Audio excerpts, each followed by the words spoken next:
We have a rare treat here, guys. Ex-Google, John from Engage Video Group, one of the most passionate and best entrepreneurs I've met in all of my journey. We've asked him to step out of his comfort zone tonight to talk to us about company culture, which is such a difficult thing, such a relevant thing. John, will you mind just kicking us off? We're going to have a conversation, him and I, just about like this beast that is company culture. I think Alex also spoke about it, like how it explodes as a company grows very fast. But John, you guys have had a radical journey, grown really fast, have some amazing clients, and you've been very passionate and very deliberate about building a great brand and company on the one side, but also specifically a great company culture. Like, just tell us your story in like a minute. Like, who is John? What is Engage Video Group? Just start us off there. Just 1 minute. 1 minute, on the clock. No, so I worked at Google for a long time, and I felt like I had a front row seat to some of the best culture in the world. I then started a company called Engage Video Group, got culture horribly wrong, and really struggled early on to get it right. And I think realizing how important it was really sort of gave me a strong push to invest a lot of time and energy in getting it right. And today I look around and I feel like we have a team of very energized, committed people in a very strong culture. Give John a clap, guys, please. He's an elusive creature here on stage. I'm very excited about this moment personally. John, I've got some difficult questions. But maybe if you say company culture, just like how would you define that? Like, what is company culture? Like, what did you say to that?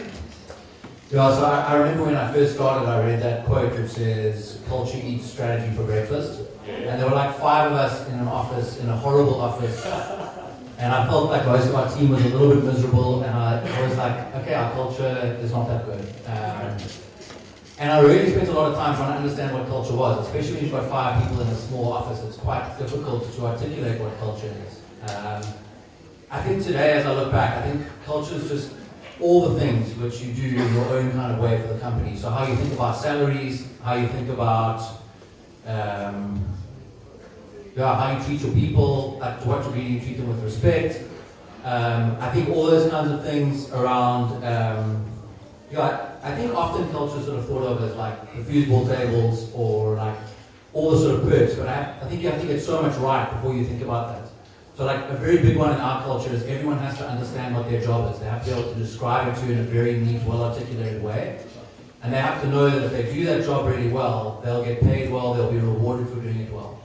And I think, you have to get that kind of stuff right. Then I think you have to like really understand the vision of your company as a founder.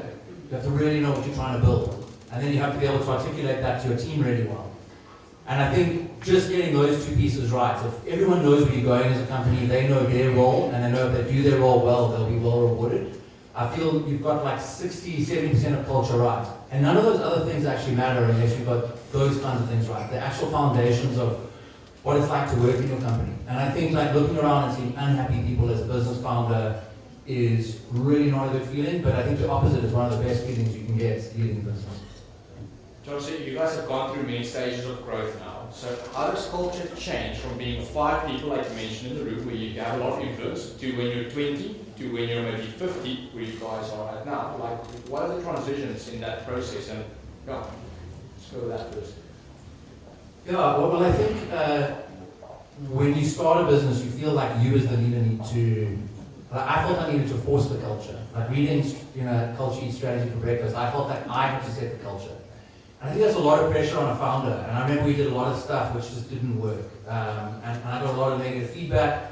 And I was like, I actually spent a lot of time really struggling to understand what that looks like. I think one of the great things about building a company, one of the other great pillars of a great culture is that you hire well.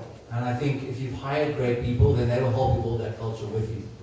And I think so much of what makes our culture strong today has not been put in place by me. It's been put in place by other brilliant people within the company. And I think, I'd say actually, I spoke about 2 pillars of a great culture. I think hiring the best people that you can, who fit with the kind of people you want to build a company with, that's a really big part of it as well. And I think, so you spend all your time in your company and with your family, and if you're going to be spending, 8-9 hours a day with a group of people, you want to make sure that they're nice people to spend time with, and I think that's a really big part of culture as well. Cool, man. You mentioned like parts of it that are difficult, like things that didn't go so well. Like, what stands out as maybe one of the bigger mistakes you made in the experiments that you did that you would never recommend anyone else to do? Yeah, I think when I started our company, my belief was that if we just built a good product and we hired good people, it would kind of take care of itself. And I think I learned very quickly that, well, not quickly, I learned over like a year or two of extreme pain that doesn't work all the time.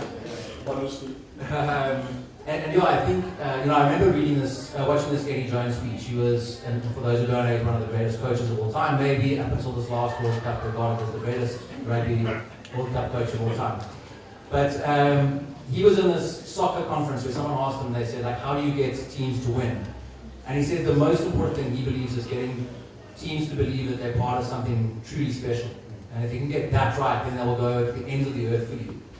And I think within your company, you just need to ask yourself the question of, like, how do I convince these people around me? How do I show them? Because so often they are part of something truly special. But often as the founder, that all lives within your head. And you haven't taken the time to say, like, these are the people we're partnering with. These are the great companies we're partnering with.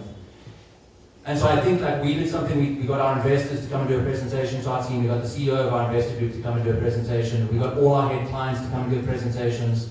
And I think all of these little steps in the direction of just getting them to believe that they're part of something truly special. And I think as business founders, we have to ask ourselves, what makes my company truly special, and how do I communicate that to my team in a way which will really rally them around it? I joined EO, which is where I met Lo, and we get sort of like pressured into creating what's called a one-page strategic plan. And I don't know if anyone in the room has created one of those. But you have to answer the question of, like, what is the vision of our company? What is the BHAG of our company? What is the purpose of our company? And I think without articulating those, because that's a really useful experience for you as a leader, but once you've got them right, to then share those with the people in your team, and nothing gives me more joy than going to a meeting where everyone else is using our foundational principles as a company and I've had nothing to do with it. I think that's, I remember though we once spoke about BHAGs. I wonder if you've got your BHAG right yet. Is that something which is... It's something that for an Enneagram 3 it takes longer than usual to commit to something as big as that. But yes, we want to reach 10,000 founder-led companies with a team of 1,000 professionals. At the current, it was a 15 to 20 year goal 3 years ago. It's a 5 to 7 year goal right now. Yes. We've looked at that. Cool, man. You mentioned core values. Like, what role do core values play right now? I'm sure he will also speak about that in just a minute, but for you guys. Well, articulating these things is really hard. Like, what's the difference between mission and what's the difference between vision? What's the, like, do core values matter or do they not? And a lot of people I've spoken to say core values really don't matter. People will often put, like, Enron up as an example and show the core values which were in the foyer of Enron. So, I've got so much sort of conflicting feedback around how important these things are. But what I know for sure is there are some behaviors which, if we can embody as an entire company, our company will perform way, way better. And if everyone tries to do those things, we can be way better as a company. And I think you just want to ask yourself, like, what are those things? And then try and help people to see how they can do them. So we're like, our business changes every single day. We work a lot in the sort of social video environment, so platforms like TikTok, we end up doing work on. Those platforms change every single day. And so one of our core values is we only survive through constant evolution. And it's quite a high pressure value to have within the company, but if everyone strives to continue to evolve and to innovate and be better every day, it's the only way that we can succeed as a company, because our product can never look the same from one year to the next. And so if we don't do those things, if that is not one of our values, our company disappears. And I think if I was to criticize, we've been through such a fascinating journey over the last 6 years. The first quarter of this year was a tough year for us, and actually what we really learned in reflection is that we hadn't stuck true enough to that core principle, that core value, and we hadn't innovated and evolved enough as a company over the preceding 12 months. The first quarter was a really tough year for us. I love that. It's absolutely John, John, I see we've got like a last minute. Just if you were to speak to one of 150 founders in here tonight, like about one piece of advice that was meaningful for you on your journey on like kind of like culture or creating a good culture, what would your one piece of advice be? I think mine would be to build a company you want to be in. Like you want to build a company which is a joy for you to run. And I think, I'm like 6.5 years into our journey, and every single time I look around and I'm like, things are a bit tough around here. It's not fun for me and it's not fun for the team. And I think trying to build a culture which is great for you as the founder to be in, I think is going to be a huge, huge piece of the joy of running it. And then the second one, I got incredible value from doing a one-page strategic plan. And if you Google scaling up one-page strategic plan, you'll find a sort of framework to put it into. I've heard so many founders who've done it. This stuff's hard for me to do. I'm not sort of like typically good at that kind of thing. It's hard for everyone, I think. Yeah. Well, I saw probably 5 founders who said it like transformed their business. And I don't know if anyone knows Sam Paddock from Get Smarter. And he says that it was a foundational shift in their whole company. And so we put a lot of time and energy into getting ours right. And it really is the backbone of a lot of what works in our company today. John, I would speak to you for hours and hours, and I'm sure everyone would want to hear more from you. Please stay if you can. I know you have a family. But thank you so much. This is super precious. Guys, John from Engage Video Group, give him a huge round of applause.